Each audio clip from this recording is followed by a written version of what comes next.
Ikasteaz gain unibertsitariok hartzen dugu aisialdirako tartea ere.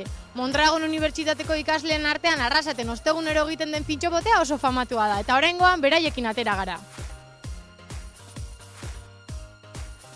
Bueno, gaur daku pintxopoan urten, eta buelta bat emon, da bueno, gaur egualdi hona huela pentsau du urtetia, eta jente gehiago egongo dela pentsau du. Principioz trago batzuk hartu, gero zozea faldu, lasai, eta gero buelta bengo manea bize tragotxo batzuk hartzea, da kafetxo bat, eta etxea, bihar klasea dauta da, hasi gara. Batez be ingenieruak urteten dira, bebai etorten dira magistritzakoak nik uste dut baten batzuk, eskorietzatik, eta bueno, Arrasaten bauz nahiko taberna, eta giro unibertsitaixo egoten dela uste dut. Pintxopotean ateratzeko zenbat diru behar den kontatu digute ikasleek. Normalien, gine kartera 20 euro goten dira. Baita ere, inguru hortan, 15 euro, hor, gutxixo normale, baina bai, inguru hortan. Bai, desberdina da. Unibertsitatera etortzen ganean ikuste zurrago garela, eta ez garela hasten gure herrian bezala. Venga, ronda ni pagatzen dut ez aizeta. Dual 25 eurokin, nahikoa. Ni beti kartera beteta ematet, hasi gero ez dela inbertzea gastatzen, bai, ez gustatzen zait diru ematea gainean, beti ez zait, improvisto ematu zuzea. Liga ezke gero neska bat imita barbarima da faltzeko, komenia diru ematea, ez?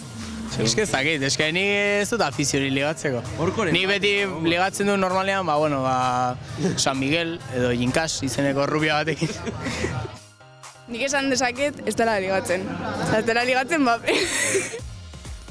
Ligatu gutxi ligatzen den arren lagunak egiteko aukera polita da pintxopotea.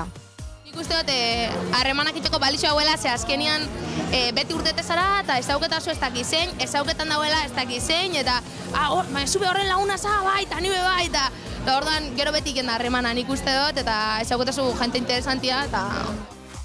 Eta festa guztietan lez, pintxopotean ere pasadizo bitxi ugari gertatzen dira.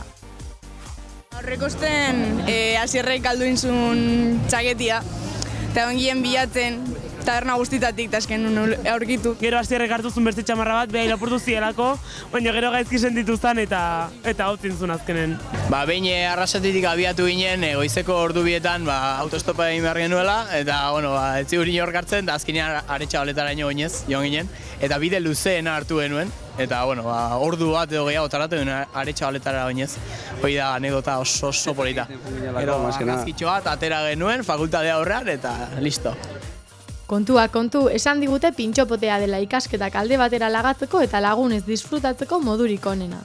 Gero juten gara, urrengo asten Gasteizera edo hemen botatzen dugu juerga, eta pixkat desestresatzeko, pixkat unibertsitatetik kanpo egoteko, eta gu baita ere gure momentua bizitzeko.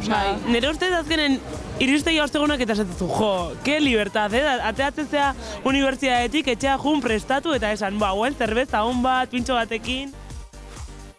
Aste guztian pasatzen ditugun ordu guztiak unibertsitatean, gero hemen errelaxatzeko pixkat, trago batzuk hartzen ditugu eta pozik, komentatzeko pixkat gure bizitza.